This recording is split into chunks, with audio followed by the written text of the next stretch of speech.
Welcome to Scrubbed In, the DVM Journey, the podcast where we dive into the wild, rewarding, and sometimes unpredictable world of becoming a doctor of veterinary medicine. I'm your host, Grace Gaynor, a current third-year veterinary student at the Virginia, Maryland College of Veterinary Medicine.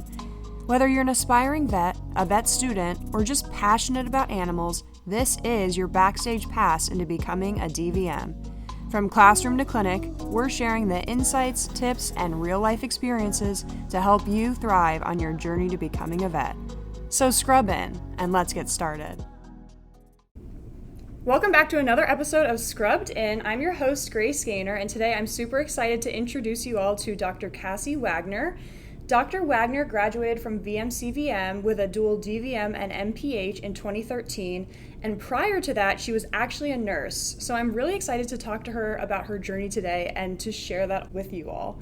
Dr. Wagner, thanks for being on the show today. Thanks, Grace. Happy to be here. Amazing. Let's get started by having you tell us a little bit about your journey to veterinary medicine, from human medicine to veterinary medicine. Can you tell us what that looked like? Yeah, thanks. Yeah, you know, when I always say I'm a nurse, I always have to clarify I was a human nurse, right? Like, right. Not a veterinary nurse. Yeah, so human medicine, I think I have to kind of go a little bit further back and just say that, you know, veterinary medicine is like a passion for all of us, right? It's essentially a calling, and I don't think that ever wasn't with me. But I got into human medicine essentially because I came from a family of medical doctors, and that just seemed like the path I should take. And once I got into it and was working in an intensive care unit in Washington, D.C., I decided that maybe this wasn't the right path for me, you know? And so that's what led me to actually figure out, you know, maybe veterinary medicine this is an itch I have to scratch and get back into. Was there any key turning point moment where you were like, I want to go back to veterinary medicine, even though that was a passion you've had for a long time? I think you're probably right, and it probably was in an overnight shift. Yeah. While I was taking care of a very sick patient in the ICU, and I think I decided that this was not quite the lifestyle I thought I was going to be. And, you know, I always joke around, I figured out that, like, people were gross, right? Yeah. And so vet med was just where I needed to go. Yeah. From one gross profession to another. Exactly. Almost, I just can't escape it. Yeah, absolutely. Looking back, I can imagine that transition probably felt really risky and scary. So how did you navigate that uncertainty? Yeah, that's a great question because, you know, even graduating as a nurse, I still didn't have so many of the prerequisites I needed to get into veterinary school. Right. So I'm like, oh my gosh, now I'm going to move back home with my parents, and I'm going to take all those classes that I didn't think I was going to have to take to begin with. And so that's what I did, and I moved back home for about a year and a half, took the prereqs, worked at a small animal clinic during that time, and fortunately applied and got in the first go-around. And so, yeah, I mean, risks about the what ifs, and what if, you know, moving in with my parents is horrible, or like taking these classes isn't for me, or what if I don't get in? So, yeah, obviously a lot of big questions during that time. Yeah, absolutely. But you really just committed to the idea. You moved back in with your parents and you went for it. And I think that is a real testament to who you are and also your bravery. That must have been really difficult. I wonder if my parents would say the same thing. I'll ask them. Did they not support you during that time? Or they did? Absolutely. Good. Absolutely. I think they were probably wondering, like, what, you're doing this for what? But, you know, obviously it's a calling. I had to do it. Absolutely. Something that I find really interesting about your story is after you graduated vet school, you kept working as a nurse while staying involved in small animal practice. So what did that phase of your career look like? A better question is, what were you thinking, right? Long story short, you know, life throws us lots of curveballs, and we never really know where we're going to end up. And so, you know, more on that later. But basically, during my third year of vet school, I was tracking, you know, to be DVM MPH. I wanted to, like, conquer the world, save the world, right? And then I met my husband, my now husband, my third year of vet school, which totally sidetracked everything, because then I like to say I got trapped in Blacksburg for the next 15 years of my life. But you know, it was a good being trapped, but it made me have to consider different career paths because there wasn't a lot of public health veterinary opportunities in Blacksburg at that time. And so what I ended up doing to keep my clinical skills fresh was actually volunteering at a small animal clinic in the area, which I loved. I did that almost 2 to 3 times a week. I went in there just to keep my clinical skills fresh, but I was full-time at the local human hospital here, working in quality and performance improvement, and that's where I really started to understand like how things were shifting in a different direction for me. Awesome. What did working in human healthcare teach you that made you a better veterinarian or vice versa? Yeah, I think there's a lot that we can take from both of those scenarios. I believe that no matter which of those careers, I mean, obviously compassion is key, communication is key, and I think I learned that how we interact with not only our colleagues, but especially our clients and patients it is critical to our own personal success in our careers. And that is the same whether you're in human medicine or veterinary medicine, and how you make your patients and clients feel is absolutely essential. Yeah. That empathy really just goes throughout all of the professions. 100%. So that is really cool that you're able to translate some of those skills. And that kind of leads me to my next question, which is a lot of people here that are DVM students or maybe looking to become a DVM have those non-linear career paths. On this podcast, we try to avoid saying non-traditional because traditional gives the idea that there is only one type of vet student or one type of veterinarian, but we have so many diverse students here that have had a previous career, or I know one of my classmates actually was also a nurse before he came to vet school. Nice. So having those kind of diverse paths is becoming more common, and so we want to normalize that here on the podcast. But how did you personally make peace with having a more non-linear route in your profession? I think it gave me an advantage in a lot of ways. And it coming to starting vet school actually 4 years ahead of most of my classmates, I felt was a huge advantage because I already had a lot of the medical knowledge, which is very translational, of course. But also it made me want to be in more of a leadership position. So I was class president of my class, and I think if I had gone right into vet school, that wouldn't have been a role I would have wanted to take on. So it kind of just set me apart a little bit in a positive way. Yeah, absolutely. And like you said, there's so many skills that you can translate to vet med from human medicine, or we have people that have worked in the tech field, so there's a lot of translation of that type of knowledge. So absolutely. Super cool.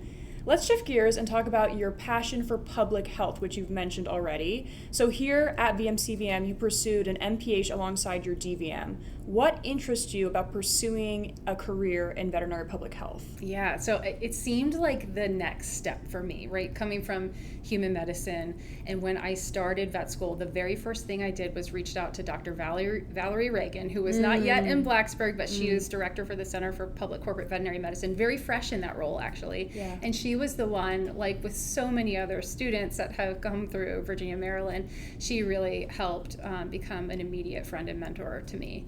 And so pursuing that MPH at the same time with the DVM just really, I wanted to step right into that, world-saving kind of mentality between my RN, DVM, and MPH, right? I love that. She is so cool. Yeah. She is... Yeah, I could get sidetracked about her, but she's super cool. And the best. It's cool to see how she has impacted your career and also a little bit of my career and some of my classmates' careers as well. I think about her and her guidance very often. Yeah. For students who may not fully understand, what does a career in veterinary public health actually look like in practice? And I know it can vary. Sure. Yeah, so many different types of public health veterinary medicine, right? And so what I was initially interested in was, CDC type work, like control and prevention of infectious zoonotic diseases. Right. So, disease tracking, disease prevention, obviously that big epidemiology component, but also food safety and inspection services, a lot of, whether it's local, state, or federal government, but really the focus on providing a better care for humans through the care of animals. Yeah. I love that you're highlighting that, because I think that so many times, and this is something I've talked about previously on the podcast, people think of veterinary medicine as only clinical, and there are so many other aspects of it where you can still have those clinical aspects in helping to prevent zoonotic diseases. You can be involved in pushing forward new legislature that's going to help the profession. So it's not always someone in a clinic treating patients. Sometimes it's way beyond that, and I like to highlight that so that people who are interested in vet med can realize that the opportunities are so vast, I'm so glad you're doing that, Grace. It's really important. Yeah. This is a question I'm very interested to hear the answer to.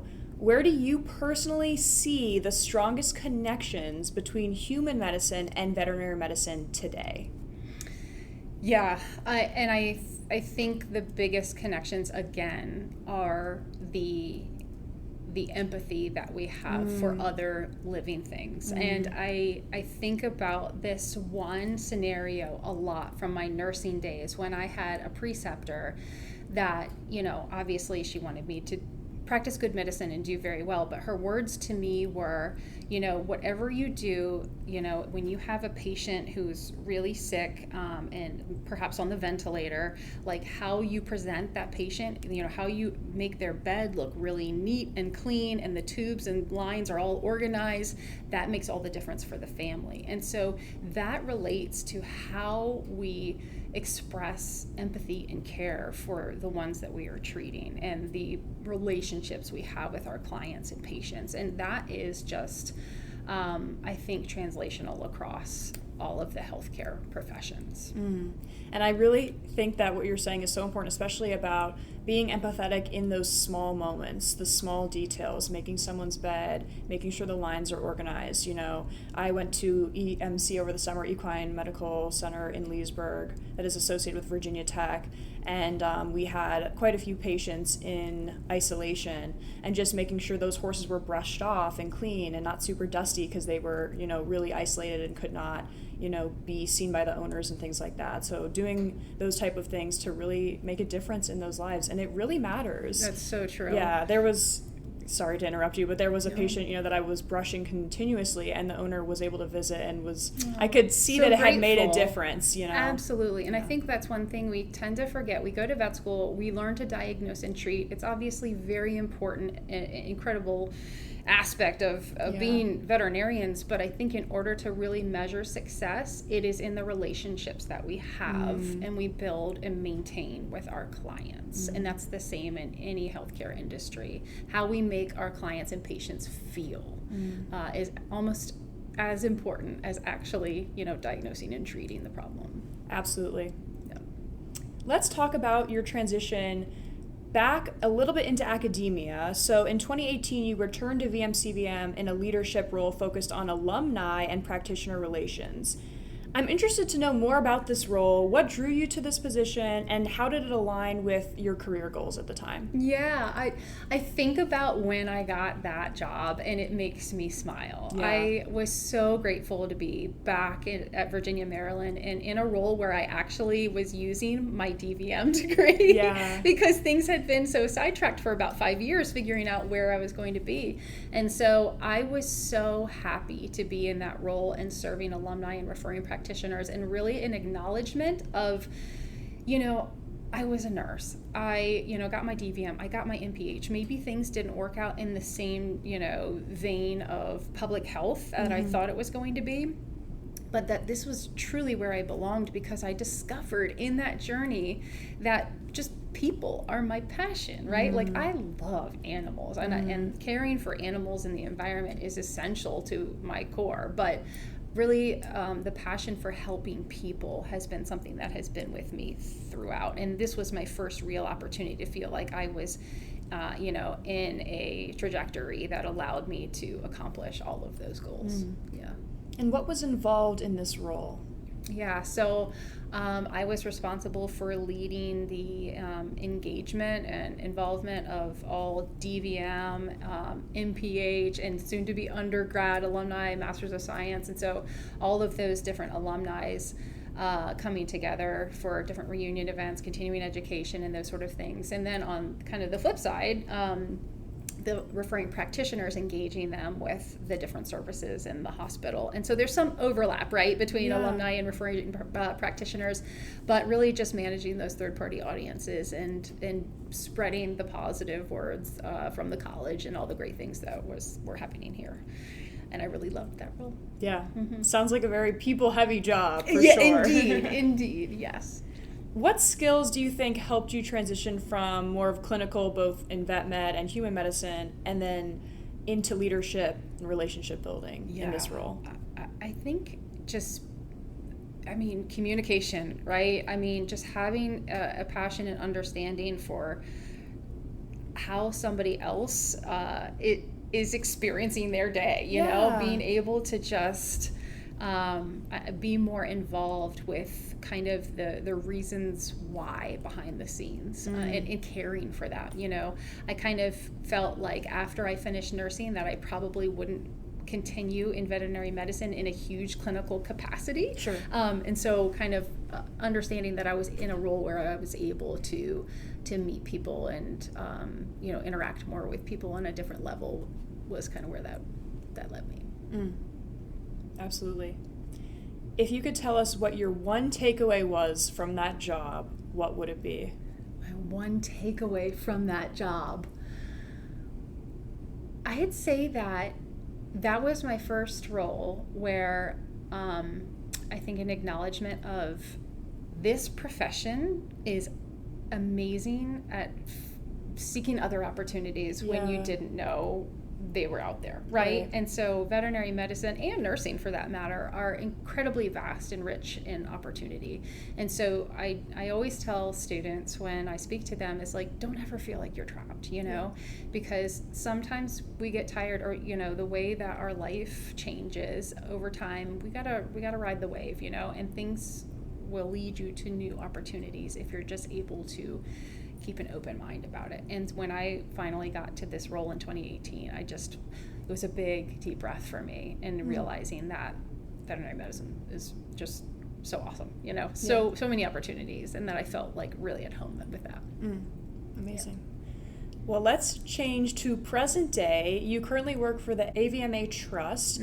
What did the transition look like from this role at VMCVM to the Trust? And what got you excited about that opportunity? Yeah, so the American Veterinary Medical Association Trust is the insurance arm of the AVMA. So if somebody had asked me that I was going to be like working in insurance, coming from everything I had done, I would have not believed them. But it is a student services role, so I deal with students. And I get to travel to about 15 different veterinary schools and talk to students about, you know, how to protect themselves and their current and future career.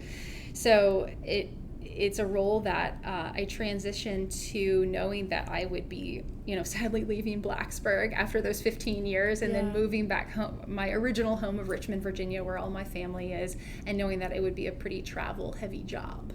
And so that transition was not without some turmoil. Obviously, I loved a lot of what I had done at Virginia, Maryland. I still miss it to this day. It will always be home to me.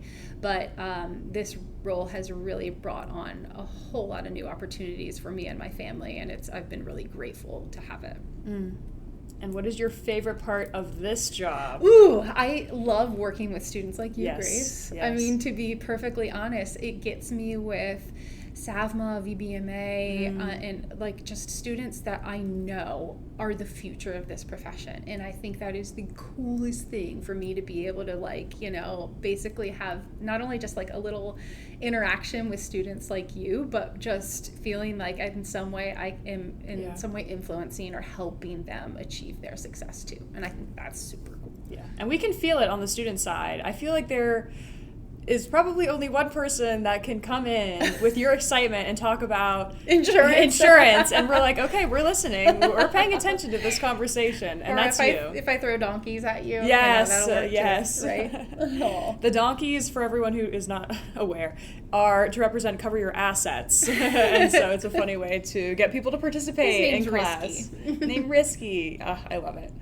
Let's shift gears a little bit and talk about success in a very diverse veterinary path, just like yours.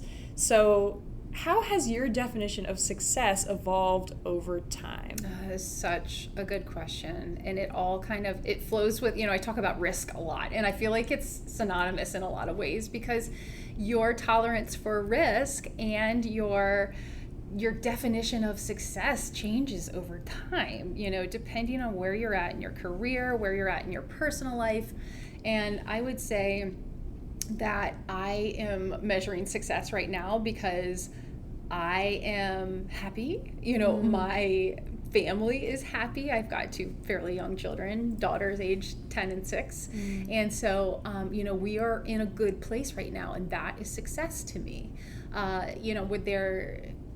Do I want to advance my career in other ways? And do I think that's a measure of success? Absolutely. But I think it's just a balance of how you feel at peace between your personal and professional life. And that's something that you have to regulate throughout the course of your career, right? So I measure success because I'm happy where I'm at. I'm content, but I'm always kind of looking for more. Yeah. I love talking about balance between work and personal life. That is a difficult one. Yeah, and it's currently a Friday and it's sunny outside, so it's all about balance. Yeah, absolutely, absolutely. Oh my goodness, something we'll try to strive for. What would you say to students who feel like they need to follow a very specific path to be successful in vet med? Oh man, it's so hard because I feel you. I am one of those people too, and at least it's changed a little bit for me over time. But yeah, the vast majority of us are type A, and we feel like we have a path that we need to take to be successful, and it's just not only is that not the case, it's just not feasible, because we can't change the things around us. And I know through my experiences, some of which I've been able to share with you today, that if it weren't for those completely off the wall experiences, I would not be where I am today. Right. And again, you ask so many veterinarians that seem like they have everything figured out in their career. Like, would you know that you would be where you're at today, like 5, 10, 15 years ago? And every single one of them will tell you, no way. So, you got to be able to ride the wave, because that's all part of it.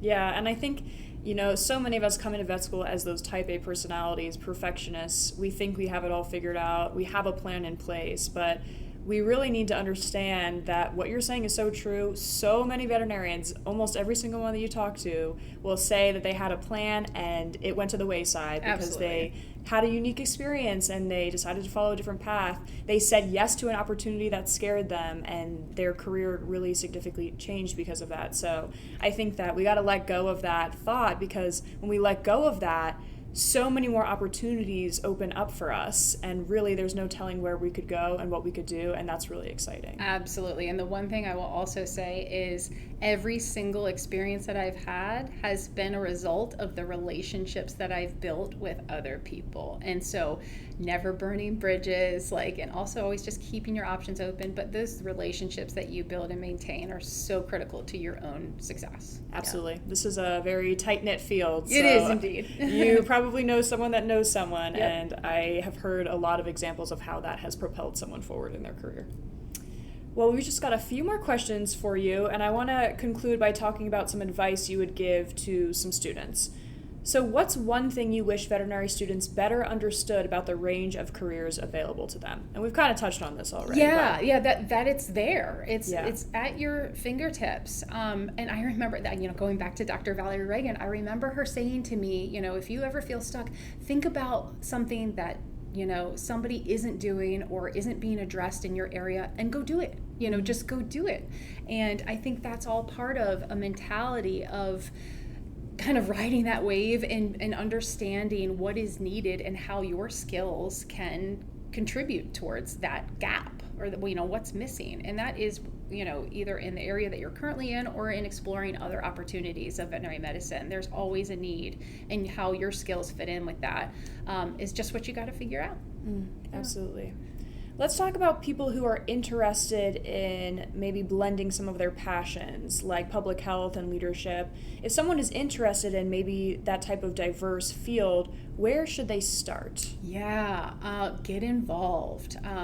When you start veterinary school, look for some leadership opportunities. Again, I started as class president, but I think getting involved with SAVMA, VBMA, or, in one of your, species clubs or whatever it is, would be a really great start to figuring out, one, if you have the capacity and the interest in those leadership positions, but then also how that is going to fit in with your broader career and where you want to take that. So I would say for me, some of the opportunities that I've had has been a result of actually having my MPH. I think that is one of the reasons I got the job at Virginia, Maryland to begin with, because it was leading the MPH alumni as well. So they felt like somebody could fit that role a little bit better. So, again, you just never know where things are going to take you, but I think you should try to get involved in as many areas as you can to see what you like. Yeah, absolutely. And this is a perfect segue because I'm planning to record an episode in the future to talk about why vet students should get involved in the clubs. Absolutely. Because we are literally dying for leaders in vet school, and I think it's because people come to vet school and they just want to focus on vet school, and I completely understand that, but it makes me sad because in order to get into vet school, we all had to be a part of leadership programs. Like, we all had to do leadership programs because we had to show that we're going to be good leaders as veterinarians. And so it makes me so sad to see students come to school and pass up those opportunities that are literally lying around. Yeah. Because so many clubs are looking for leadership. And I'm definitely going to talk about how being president of VBMA has opened up so many opportunities for me that I never would have expected. And not only that, but helped me grow as a leader way more than I ever expected as well. Yeah, it's really great practice. It helps your fellow students, but also the connections that you make with other leaders. And, it's unlimited, and again, we talk about relationships. That's where it starts. Absolutely. Yeah. Great advice. One last question for you. If you could go back and talk to your pre-vet or vet student self, what reassurance would you give her about taking a non-linear path? Ride the wave, Cassie. Just ride the wave. Don't fight the wave. I think that's all part of it, right? Yeah. And that's, it's going to be okay. It may not turn out how you thought it would turn out, but you can achieve success. You can be happy, and it will evolve over time. And to be okay with that is a really beautiful thing. So I have a really, strange background that got me to where I am today, but it is a result of all those strange backgrounds and experiences that did get me to where I am today. So I'm very grateful for it, and I wouldn't change a thing. I love that. Ride the wave. Don't fight the wave. Don't fight the wave. 'Cause that's life. Yep. Life is always a wave, that's for sure. Well, Dr. Wagner, thank you so much for coming on the podcast today. I really enjoyed talking to you and hearing more about your story. It was awesome. I appreciate you. Amazing. Well, with that, my name is Grace Gaynor, and I just interviewed Dr. Wagner, and we are Scrubbing Out. That's a wrap for today's episode of Scrubbed In, the DVM Journey. Thanks for tuning in and being a part of our community of future vets and animal lovers. If you enjoyed today's episode, don't forget to subscribe, rate, and review. It helps others find the show and join the conversation. And if you have any questions or topics you'd love to hear about, feel free to leave us a comment. I'd love to hear from you. Until next time, keep scrubbing in, and remember, the journey to becoming a DVM is one step at a time.